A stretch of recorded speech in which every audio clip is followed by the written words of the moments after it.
ডাকসু নির্বাচনের সময় যত গড়িয়ে আসছে, ছাত্র শিবিরের প্যানেলের কার্যক্রম যত বেশি, আমাদের ঐক্যবদ্ধ শিক্ষার্থী জোটের কার্যক্রম যত বেশি এগিয়ে যাচ্ছে, এর মধ্যে প্রচার, প্রপাগান্ডা এবং অপপ্রচারও একসাথে বেড়ে যাচ্ছে আমাদের ব্যাপারে।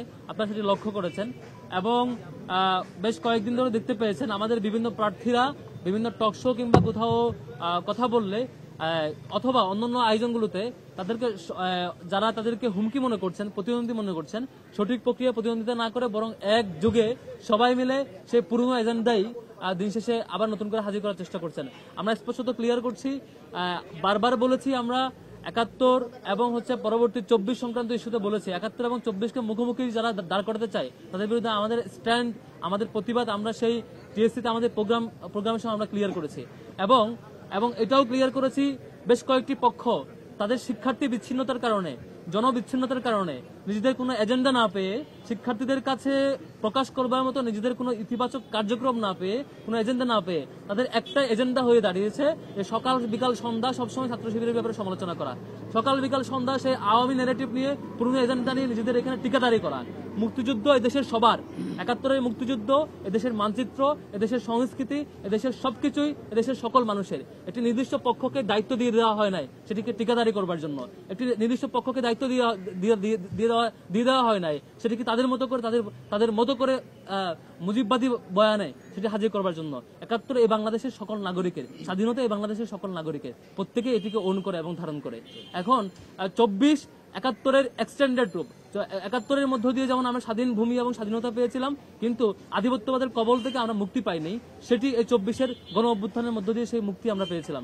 বারবার আমরা ক্লিয়ার করেছি, এখনো যারা শিক্ষার্থী বিচ্ছিন্নতার রূপ ঢাকতে না পেরে, যাদের এজেন্ডা শূন্যতার রূপ ঢাকতে না পেরে আবারও সেই পুরনো আলাপগুলো সামনে এনে মনে করছেন তারা শিক্ষার্থীদের অনেক কল্যাণ করবেন। ঢাকা বিশ্ববিদ্যালয়ের শিক্ষার্থী যথেষ্ট ম্যাচিউর, এগুলো নিয়ে খুব বেশি শিক্ষার্থীরা জানেন যে আপনাদের আর কোনো শিক্ষার্থীদের কল্যাণমূলক কর্মসূচি না থাকার কারণে, আপনাদের দলীয় এজেন্ডার শূন্যতার কারণে, কিংবা আওয়ামী লীগকে দীর্ঘদিন ধরে ইম্পাওয়ার করার যে অপরাধ ছিল, আওয়ামী লীগের ক্রস ফায়ার, আওয়ামী লীগের হত্যাকাণ্ড, আওয়ামী লীগের গুম, আওয়ামী লীগের আয়নাঘর, সেগুলোকে ইম্পাওয়ার করে ২০১৩ সাল পরবর্তী ১৪ সালের ইলেকশনের ১০০ শতাধিক আসনে বিনা প্রতিদ্বন্দ্বিতায় নির্বাচিত হয়ে যাওয়ার পরে যখন সারা দেশে ছাত্রদল, শিবির, বিএনপি, জামাত এবং অন্যান্য দলগুলো মিলে আন্দোলন পরিচালনা করেছিল, ছাত্র শিবিরের যখন শতাধিক লোক বারবার শতাধিক লোককে জীবন দিতে হয়েছে এবং লক্ষাধিক মামলা বহন করতে হয়েছে, তখন সে আন্দোলনকে যারা ক্রিমিনালাইজ করেছিল সেই ক্রিমিনালাইজ হওয়ার কারণে আওয়ামী লীগ পরবর্তীতে ইম্পাওয়ার্ড হয়েছে। ইম্পাওয়ার্ড হওয়ার পরে পরবর্তীতে আওয়ামী লীগ নিজেকে ফেসিবাদের রূপরেখায় নিয়ে গিয়েছে, ফেসিবাদ হয়ে গিয়েছে।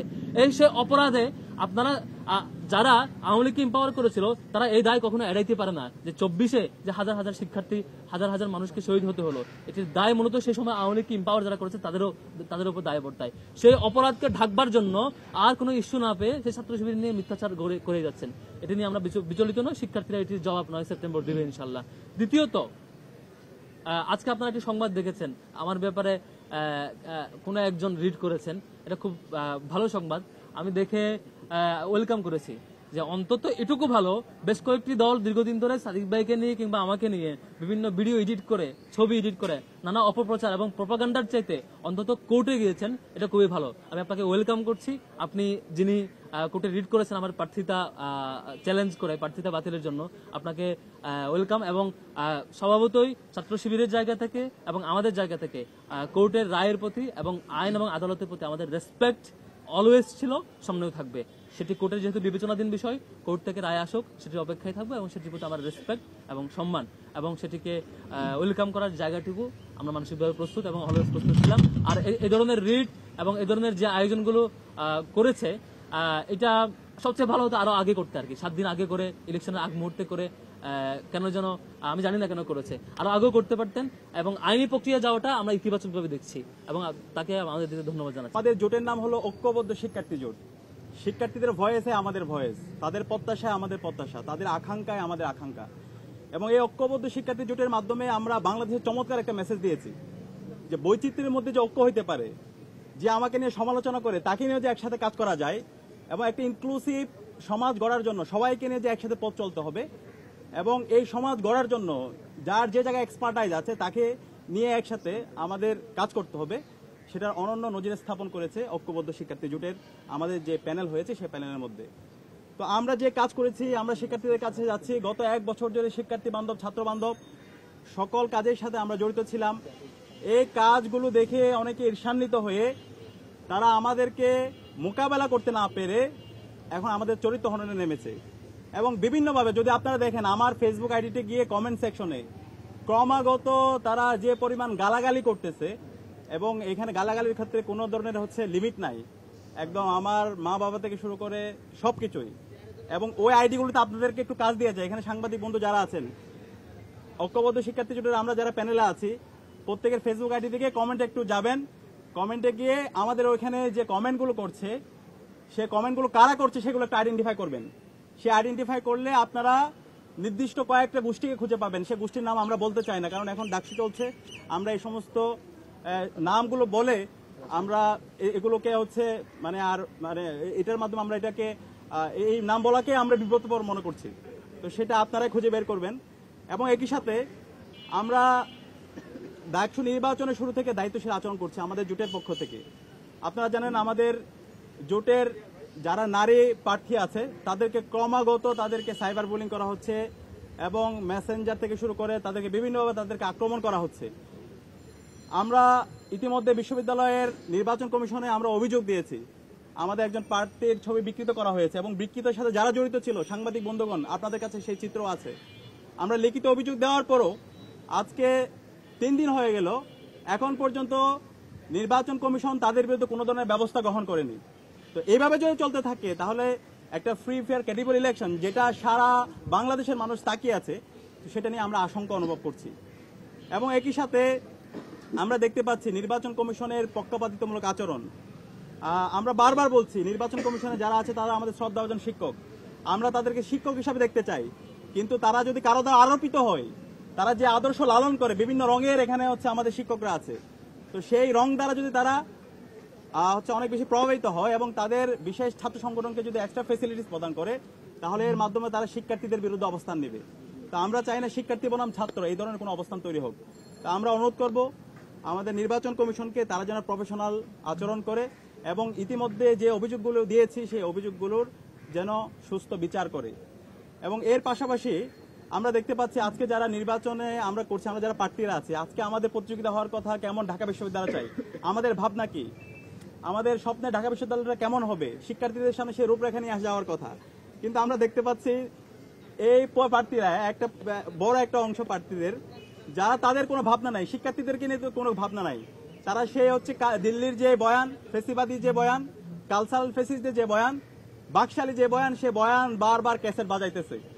তো এই বয়ান যারা বাজাইতেছেন, আমি আপনাদেরকে বলতে চাই শিক্ষার্থীরা আপনাদেরকে 9 তারিখ আপনাদেরকে লাল কার্ড দেখাবে। এবং আমরা গত 1 বছর জুড়ে এবং জুলাই আন্দোলনে আমাদের প্যানেলে যারা আছে, আমাদের যে ভূমিকা এবং শিক্ষার্থী বান্ধব ছাত্র বান্ধব যে অ্যাক্টিভিটি, এবং আমাদের প্যানেলের যারা আছে তাদের যে নেতৃত্বের যোগ্যতা, তাদের যে সততা, তাদের যে দক্ষতা, এই সব কিছুতেই শিক্ষার্থীরা আমাদের উপর আস্থা রাখতে চায়। এবং আমরা বিশ্বাস করি আগামী 9 তারিখ আমরা ব্যালট বিপ্লব দেখবো ইনশাল্লাহ, এবং ঐক্যবদ্ধ শিক্ষার্থী জোটের আমরা যারা আছি সবার ভূমিদল বিজয় হবে। দুটো ব্যাপার, একটা হচ্ছে ওনার অভিযোগ, তো ওনার অভিযোগের প্রেক্ষিতে অভিযোগ তো নতুন না, এর আগেও বহুবার আপনারা প্রশ্ন করেছেন আমাকে। আমি কমপক্ষে অর্ধ শতাধিক টকশোতে মনে এটা রিপ্লাই দিয়েছি, কমপক্ষে 4-5টা প্রেস কনফারেন্সে আপনাদের প্রশ্নের রিপ্লাই দিয়েছি। সেই রিপ্লাইগুলো আবার একটু শুনবার বিনীত অনুরোধ। সেখানে আমি যে চ্যালেঞ্জগুলো দিয়েছি সেগুলোর একটু ফিডব্যাক আমরা চাইবো। দ্বিতীয়ত হচ্ছে এটা যদি এখন পেন্ডিং বিষয়, আমি আদালতের বিবেচনাধীন কোনো বিষয় নিয়ে কোনো মন্তব্যে এখন যাব না। সেটি আমি আদালতের সিদ্ধান্তের প্রতি রেসপেক্ট রাখি। সেদিক থেকে সেটি শুনানি হোক, রায় আসুক, তখন কথা হবে। এখন এইটুকুই শুধু, যিনি রিড করেছেন আমার বিরুদ্ধে, তার এই দ্বিমতের অ্যাপ্রোচের প্রতি আমি রেসপেক্ট জানাই এবং তাকে শুভেচ্ছা জানাই। আমরা এই ধরনের দ্বিমতকে আমরা রেসপেক্ট জানাতে অভ্যস্ত, এবং দ্বিমত প্রদানকারীকে আমি বুকে জড়িয়ে নিতেও আমাদের প্যানেলের মানে অ্যাপ্রোচে এটা, যে আমার যিনি দ্বিমত করবেন তিনি আমার সাথে থাকবেন, আমার সাথে কথা বলতে স্বাচ্ছন্দ্য বোধ করবেন, এটাই আমাদের অ্যাপ্রোচ। মানে আমি আমার জনপ্রিয়তা বাড়ানোর জন্য আমি করিয়েছি, এরকম যদি হয়, অন্তত আমি কাউকে দিয়ে করাই, আওয়ামী লীগকে যারা এম্পাওয়ার করেছে, যারা শাহবাগ গঠন করেছে, যারা বাকশাল গঠন করেছে, তাদেরকে দিয়ে আমি করানোর কথা না। আর অন্তত যারা আওয়ামী লীগকে এম্পাওয়ার করে আওয়ামী লীগকে ফেসিবাদ বানাইছে, 13 সাল থেকে 18 সাল পর্যন্ত আওয়ামী লীগকে একটা শক্তিশালী ভয়াবহ রূপে নিয়ে গেছে, তাদের সাথে আমাদের কখনোই অন্তত মানে দ্বিমত থাকবে, মানে পারস্পরিক মানে আপনি যেটা বলছেন মিলেমিশে করা, সেটা থাকবার কথা না। তো বরং দেখছি অনাবাসী শিক্ষার্থীরা আমাদেরকে বেশি ভোট দেবে।